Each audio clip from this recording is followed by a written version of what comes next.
রাজবাড়ী সদর উপজেলার পাচুরিয়া ইউনিয়নের মরধাঙ্গা খালের উপর পারাপারের সুবিধার্থে সরকারিভাবে একটি সেতু নির্মাণ করা হলেও নেই কোনো সংযোগ সড়ক।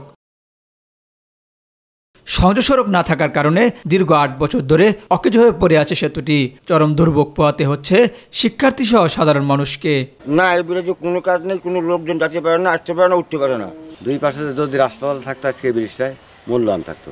এখন বাচ্চারা স্কুলে যাইতে পারে না, মেঘ বৃষ্টি আসলে সমস্যা, ব্রিজে ওঠা যায় না, মানুষ পড়ে যায়। ভোগান্ত মানুষ কোনো কিছু করতে পারতেছে না, যে একটা ভ্যান রিক্সা যেতে পারে না, যাতায়াত করতে পারে না। কোনো মতো একটু বৃষ্টি হলে এত পিছলা হয় এখানে, এই জায়গাটা তখন ওঠার মতো কোনো পরিস্থিতি থাকে না।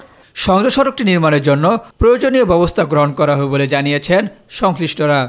আমরা অচিরেই রাজবাড়ী সদর উপজেলার স্থানীয় সরকার প্রকৌশল অধিদপ্তরের মাধ্যমে এই সংযোগ রাস্তা মেরামতের জন্য প্রয়োজনীয় ব্যবস্থা গ্রহণ করব।